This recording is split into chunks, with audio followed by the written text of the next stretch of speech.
I am Adebare Ejimakide. The National Broadcasting Commission has vowed to shut broadcast stations whose activities are capable of undermining peaceful coexistence. The spokesman, Mr. Ekanem Antia, stated in Abuja that NBC's Director General, Malam Balarabe Ilela, gave the avowal as a meeting with broadcast stations on the coverage of the February 25th presidential and National Assembly elections. He warned that the NBC is giving its last warning to broadcast stations and will not hesitate to shut or revoke the license of any when convinced that its activities are capable of undermining the peaceful coexistence of the country. He said the commission monitored the coverage of the elections by some broadcast stations and noted how they availed unpatriotic individuals their platform to make subversive, hateful, and inciting utterances, particularly post-election. The Supreme Court has sacked Senator Ibrahim Shekarau as the candidate of the new Nigerian People's Party and recognized Senator Rufai Hanga as the party's candidate for the 2023 general election. He was declared the winner of the 2023 Kano Central Senatorial District election under NNPP.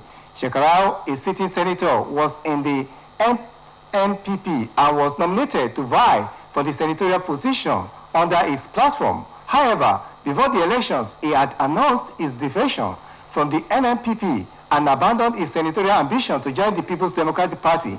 But the Independent National Electoral Commission later insisted that it still recognized him as the legitimate NNPP candidate, even though the party replaced him with Anga. Shekarau, who is going to the Red Chamber for the second time, was declared by the returning officer of the senatorial district, Professor Tijani Dama. The Supreme Court today affirmed the nomination of Anga as the NNPP's authentic candidate. In a unanimous judgment, Justice Inyan Okoro-led 5-member panel of the court faulted INEC's refusal to replace Shekarau with Anga after the former left the party for PDP before the elections.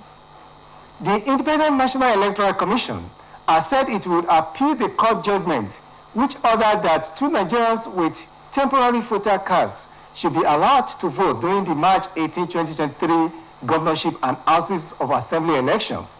The spokesperson for INEC chairman, Rotimi Oyekami, who made this known to newsmen, stated that the commission has been served a copy of the judgment, which ordered it to allow 2 plaintiffs to vote with their temporary voter cards. Justice Obiara Egwatu made the order while delivering judgment on a suit filed by 2 aggrieved Nigerians, Kovorola Olusegun and Wizin Owe, who prayed that they should be allowed to vote with their temporary voter cards as INEC failed to issue them with their permanent voter cards before it closed the process. The court held that there was no portion of both the 1999 Constitution and the Electoral Act that stated that it is only permanent voter cards that could be used to vote. The police command in Lagos State has handed over 4 suspected electoral offenders to the Independent National Electoral Commission for prosecution.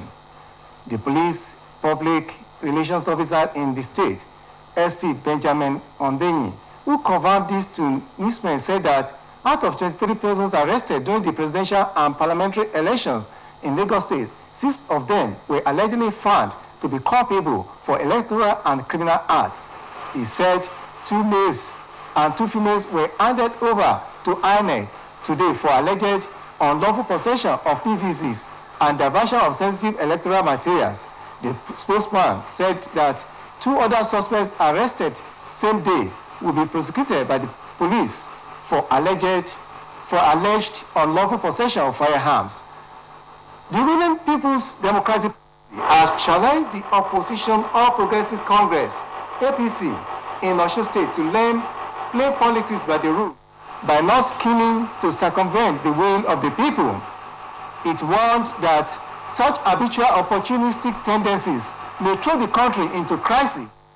These are the words of the chairman caretaker committee of the PDP Osun State, Dr. Akindele Adekunle, in a release alleging that APC has been pressing the Inspector General of Police, Usman Akali Baba, through petitions aimed at turning the state into a police state. Dr. Adekunle specifically alleged that the National Secretary of All Progressive Congress of instigating petitions to put pressure on the IGP to use police or any security agencies to harass innocent members of the public. Osun PDP then warned that the people will resist attempts to intimidate or cow them into submission. Dr. Akindele, however, appealed to the Inspector General of Police to investigate accusation from any quarter who may be merely looking for police accomplice to subvert electoral verdicts of Osun people. Members of the Joint Health Sector Union of Osun Teaching Hospital have commended Governor Ademola Adeleke for implementing policies favorable to health workers, especially at the teaching hospital. Speaking at the Congress, the chairperson of Joint Health Sector Union Osun Teaching Hospital, Comrade Sabaina Adejobi, read out some of the things the union has benefited from the government, which includes, but not limited to, implementation of staff with nominal promotions letters, approval of promotion for due staff, implementation of conversion for due staff, training and retraining of staffs and waivers of members of union as at when due.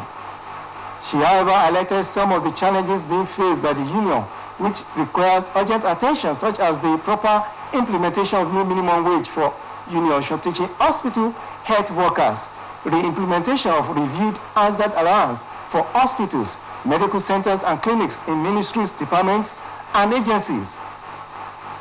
He said allowances has been implemented by the federal government with effect from January.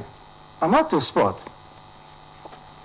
The Nigerian Football Federation has moved the final round of the Under-23 African Cup of Nations qualifier game between Nigeria and Guinea, which will be played on March 22nd from Ibadan to Abuja at the Moshood Abiola National Stadium.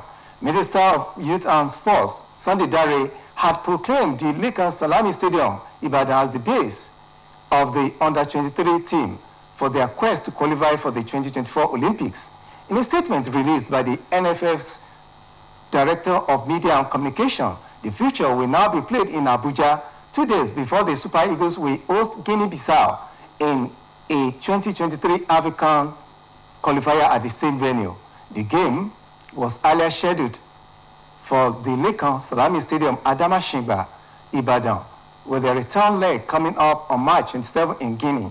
The Olympic Eagles played the second leg of their last round of qualifying match against Tanzania in Ibadan, which they won 2-0, and were expected to return to the city from Abuja, where they are currently camping to put finishing touches to their preparations for the Guinea clash. Now to foreign story.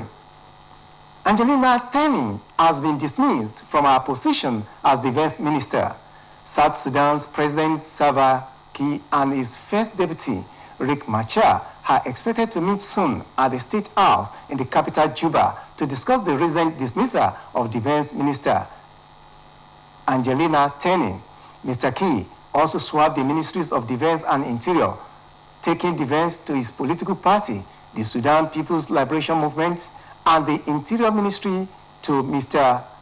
Machar's Sudan People's Liberation Movement in opposition.